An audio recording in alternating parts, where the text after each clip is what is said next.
And part 3 in our Build Your Own series is, of course, the robotic spider from Hobbycraft. Let's just take a quick look at the back here, because let's see what they have. They've told us about the flashing tower and the automatic Spyro stencil, which I have obviously already made. You'll be able to see those videos at your leisure if you so wish to do. And of course there's also this electric keyboard. Why didn't I get the electric keyboard, I hear you ask? Well, it was a 3-for-2 offer, and quite frankly I did not fancy making my own music, because I have the musical ability of the average boy band member. Sweet fuck all. So here we have the robotic spider. Will it work? Will it do anything that even vaguely resembles what the spider actually does? Oh, guess what? I'll need batteries again. Well, there was absolutely no information on the box to advise us about how this thing is supposed to work. So let's open it up and take a look inside. And first of all, we get greeted with the battery compartment and whatever this bit is, some sort of base plate of some sort. Then there's the cardboard box, and a bit of deja vu. I knock the camera again, and there's a box for everything to be stored in at the very least. Does look like you've got some capacity for this box to be used in some sort of practical manner though, possibly with some of the kit.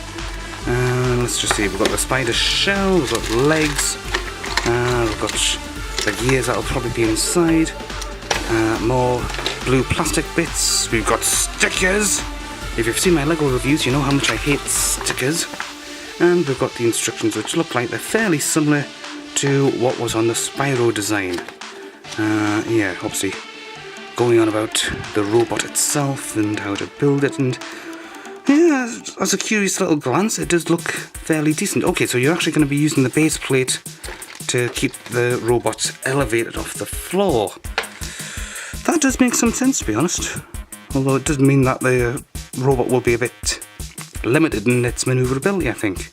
I wonder if it's possible to build this thing without the base plate. Who knows? Right, let's build this thing.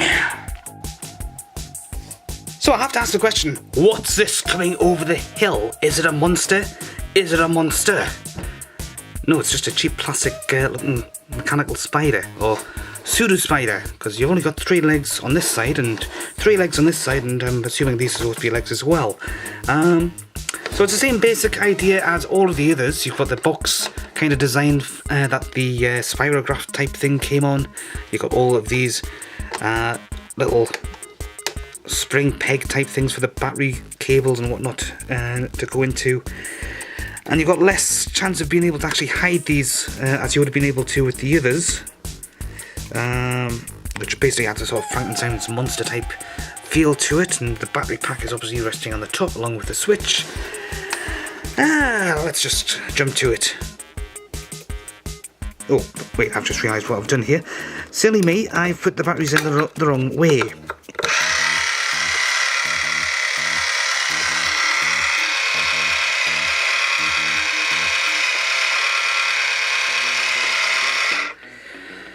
Yeah, that's entertainment, isn't it?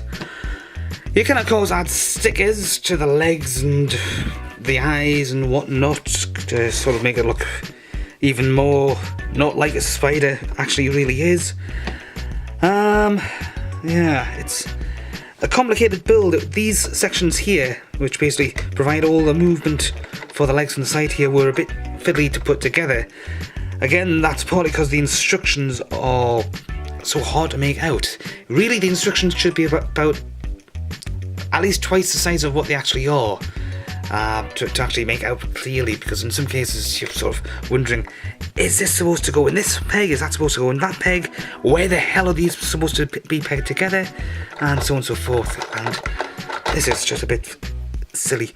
Maybe if it also had an LED or two just to provide some more light, like the other one did, like the Eiffel Tower type thing did, yeah, that might illuminate it a bit more, show it in a better light. Ha ha ha. Yeah. But yeah, the whole thing was just a very fiddly build. This section here, this little white bit here, this little white peg, the way the instructions work, it kind of gives you the impression that you put this on first before you put the legs on. And obviously it's the other way around because this keeps this leg here secure to keep everything else in place here. It's an interesting experiment, I suppose, more than anything else. It's a bit of a lesson in futility.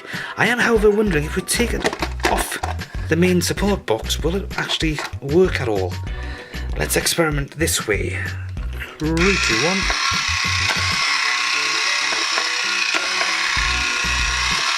Well, it's got reverse down, Pat.